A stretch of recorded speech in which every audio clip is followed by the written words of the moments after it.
This is the Zifriend ZA68. It's an affordable Trimode pre-built keyboard, but is the affordable price and Trimode connection enough to entice people into buying this?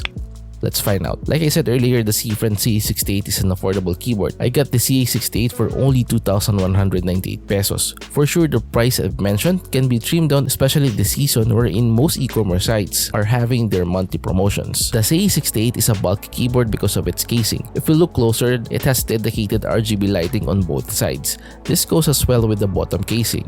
Aside from the lighting, you can also find the toggle switch at the bottom.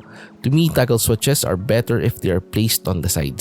Moreover, you can also find the USB compartment, rubber feet, and some information about the keyboard. Meanwhile, the USB port is placed in the middle. And as you might have noticed already, the ZA68 has a knob that has two functionalities. It can adjust the volume and can also update the RGB lighting of the casing. The keyboard indicators are located beside the enter key and consist of the caps lock, Windows lock, and the battery indicator. These components are also used when you switch the functionality of the knob. Like I said earlier, the knob has two functions. To switch, press and hold the knob for 3 to 5 seconds, and once the indicators blinked, it means the switching is done. Now, let's discuss how can we connect this keyboard to your devices. As you have heard earlier, the ZA68 has Trimode connection. I guess having Trimode is a requirement these days, right? Enabling each mode is straightforward because you can easily see the key that corresponds to a specific connection. Like for example, the 2.4 GHz mode.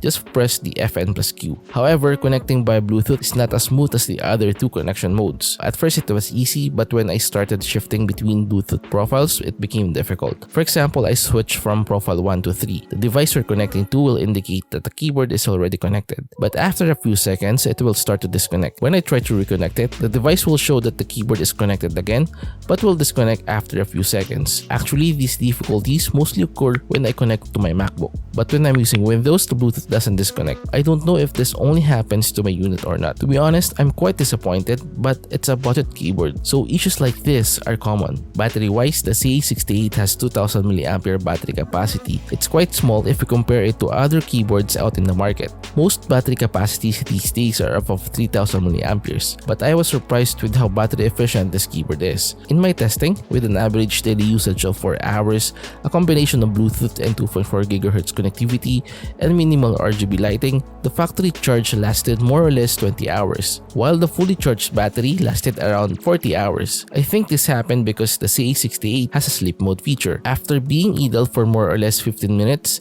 the keyboard goes to sleep mode. In my opinion, this is very important in a wireless device. Without it, a wireless gadget is a nuisance to me. If you keep on charging your wireless keyboard, it's better to get a wired one. Speaking of charging, you will need 3 to 4 hours to fully charge the battery. The ZA68 is advertised as a wireless mechanical keyboard with anti-ghosting feature. In our test, all of the keys that I'm pressing are registered. So it means this keyboard really has N-key rollover. In terms of switches, the ZA68 is using TNT custom switches. I purchased the linear variant and it has an actuation force of 50 plus or minus 5G.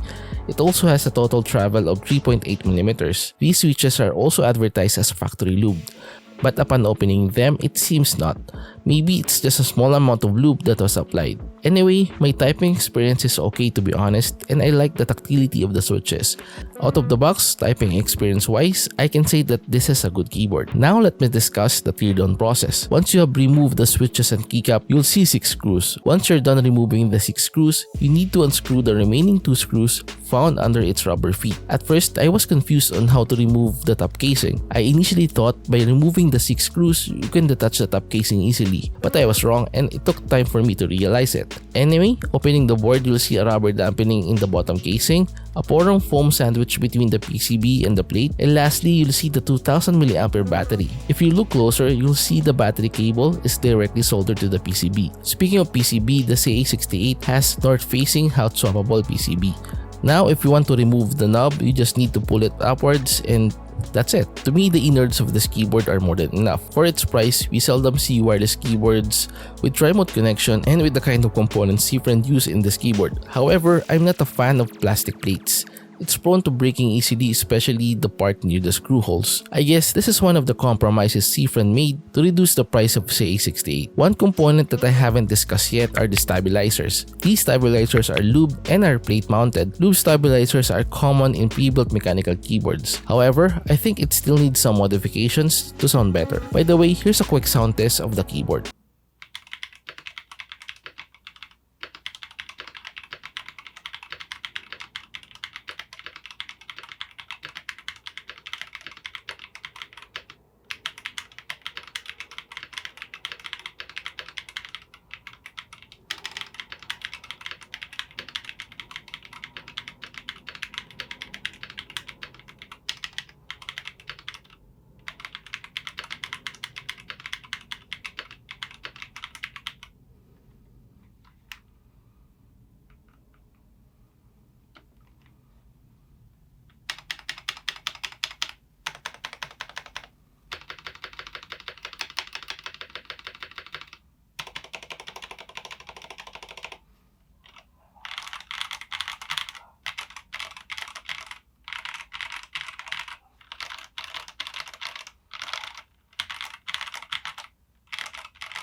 In this part of the video, we'll change the switches and do a sound test. We'll use the Akko V3 Pro Cream yellow switches.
The ZA68 has dedicated software that you can download from Zifriend's website.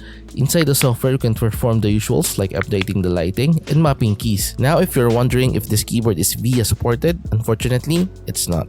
Overall, the ZA68 is a good budget wireless mechanical keyboard. It has good inclusions like the dampeners found inside the keyboard. It's battery efficient too, which is a great thing. You don't need to plug it from time to time. Another good thing is the price. It's one of the cheapest Trimode keyboards I've seen and tried.